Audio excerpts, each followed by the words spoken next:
Hey everyone, welcome back to Corporate Decoder, the place where we decode the secrets of the corporate world, and sometimes find yourself lost like a detective in a fog of confusing documents. It's all about finding the gold in the filings. Today we are diving into the world of American Drive Acquisition Company, a blank check company whose latest filing with the CC is packed with details about its plans and the risks involved.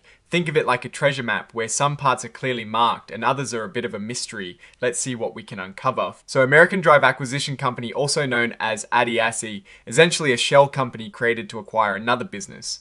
It has not yet found a target business, but its management team has a strategy. They are aiming for American companies in defense logistics, transportation technology, and AI. This is their first public offering, and they're looking to raise a significant amount of money. They are offering 20 million units at $10 each. These units are a package deal, one Class A ordinary share, and 1/3 of a warrant. The warrants give the holder the right to buy a share later at a set price. And get this, if they don't find a business within 24 months, they will have to return the money to the investors. Now here is where it gets interesting. Their sponsor, Petit Mons LLC, and Cantor Fitzgerald and Co, the underwriter, are buying special warrants. This is common in these types of offerings, and it shows their commitment, but it also means potential dilution for regular investors. This is a big one. The sponsor bought their initial shares for practically nothing, basically pennies. Per share, this means that even if the company does well, the original investors will likely make a huge profit, while public shareholders might see their investment significantly diluted. It's a classic SPAC move, designed to incentivize the founders to get a deal done, but it does mean more risk for you and me. The filing also highlights a lot of risks, including the potential for conflicts of interest, since the officers and directors may have obligations to other entities or investments. They might prioritize those over finding the best deal for American Drive Acquisition Company. It's like a doctor who also has their own private practice. They have to balance their time and loyalties. Let's dive into the financials. As of the 29th of August 2025, the company had a very small amount of cash, $12,580. And guess what? They had a working capital deficiency of $8,133. This means they're operating on a shoestring budget and absolutely need this offering to go through successful to avoid going broke before they even start. The as-adjusted numbers show what the financials might look like after the offering, and assuming certain redemption scenarios, if no shareholders redeem their shares after the offering, the total assets could jump to over $201 million. That is a massive increase driven entirely by the capital they expect to raise. Before the offering, the shareholders' equity was a deficit of $6,667, but after the offering and assuming no redemptions, the as-adjusted shareholder equity actually becomes a large negative number, $6,996,633.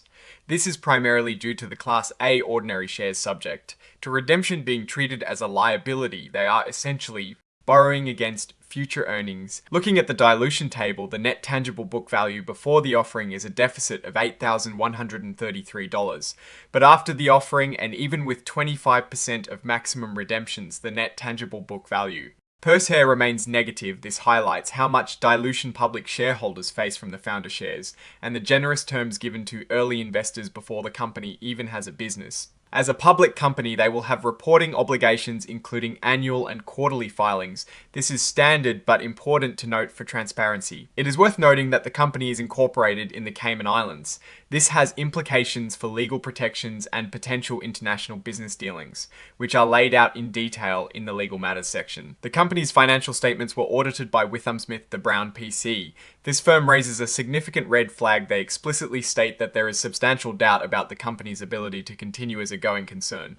This is a serious warning sign for potential investors, highlighting the highly speculative nature of this investment. The financial statements show the initial capital contribution from the sponsor was $25,000 for 5,750,000 Class B ordinary shares. This really puts into perspective how cheap the founder shares were acquired. The company had virtually no assets or operations before this investor capital injection. The statement of operations clearly shows a net loss of $18,333 for the period from inception to the 29th of August 2025. This is expected for a company at this stage focused on organizing and preparing for an IPO. The capitalization table shows a significant increase in total capitalization after the offering, driven by the proceeds expected from the unit sales and private placement warrants. This is where the money comes from to fund the business combination. This is a crucial detail to remember the underwriter Cantor Fitzgerald. And Co is not only underwriting the offering, but is also buying warrants showing their financial stake and interest in the company's success. Alright, so let's break this down. American Drive Acquisition Company is a classic SPAC. They are essentially a vehicle for a potential acquisition with a ticking clock. The management team does have some relevant experience in finance and deal making, which is a positive. However, the risks are significant first. The financials show a company with no revenue and a substantial need for capital. From this offering the immediate dilution to public shareholders from founder shares.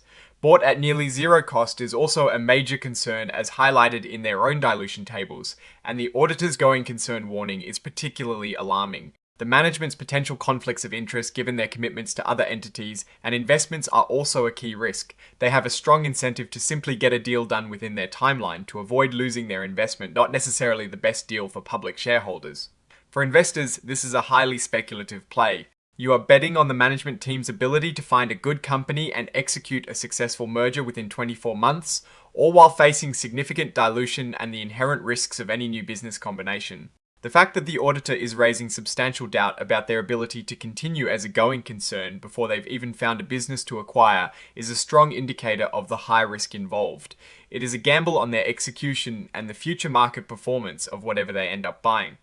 So, my advice, stick to what you know and understand the SPAC market can be lucrative, but it is also fraught with risks for the unprepared. The story here is one of high risk for potentially high reward if the management team can execute flawlessly, but based on the financial state and auditor's opinion, the odds are stacked against a smooth ride. What do you think about American Drive Acquisition Company and the SPAC model in general? Let us know your thoughts in the comments below. If you found this deep dive valuable, please hit that like button and subscribe to Corporate Decoder for more insights from the world of business and finance, and don't forget to join our Discord community linked in the description for more discussions. Thanks for watching.